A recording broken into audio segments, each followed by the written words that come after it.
छत्रपति संभाजी नगर में आयोजित एक प्रेस कॉन्फ्रेंस में सामाजिक न्याय मंत्री संजय शिरसाट ने राष्ट्रवादी कांग्रेस पार्टी के प्रमुख शरद पवार के हालिया राजनीतिक रुख पर बयान दिया। उन्होंने शरद पवार के कामों की चर्चा करते हुए कहा, शरद पवार एक अनुभवी राजनेता है, वे किस तरह के व्यक्ति को चुनेंगे ये भविष्यवाणी करना मुश्किल है, ज्योतिष भी इसका अनुमान नहीं लगा सकता। शिरसाट ने अन्य कई मुद्दों पर भी अपनी प्रतिक्रिया दी।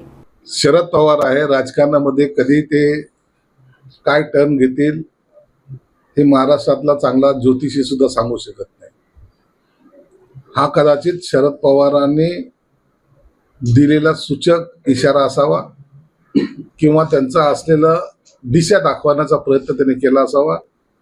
भविष्यामध्ये निश्चित असं घडेल की नाही हे आज सांगता येणार नाही, परंतु गेल्या 2 ते 3 महिन्यापासून शरद पवार ज्या पद्धतीने शांत आहेत, ज्या पद्धतीने ते बोलत नाहीत आणि जे बोलतायत ते जे काही पॉझिटिव्ह बोलतायत याचा अर्थ असा होता की शरद पवारला आता मोदी साहेबांची भूमिका मान्य झाली आहे।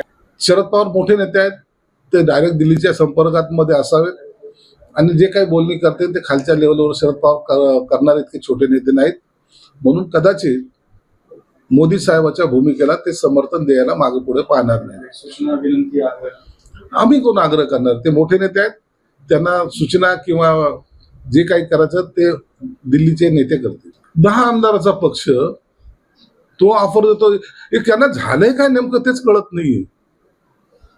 होळीचा रंग आणखी त्यांच्या अंगावरचा गेला का नाही किंवा चढलेली उतरली की नाही हाच प्रश्न आहे। 10 आमदार तुमचे, आमचे 60 आमदार, आम्ही तुमच्याकडे यावं। काँग्रेसला स्वतःचं बूड कुठं ठेवावं याच्यासाठी जागा मिळत नाहीये। नेस्तानबूत झालेल्या काँग्रेसने आम्हाला शहाणपण शिकवून आहे। शिवसेना भाजपची पक्की युती आहे आणि हे राज्य चांगल्या प्रकारे आम्ही चालून दाखवू।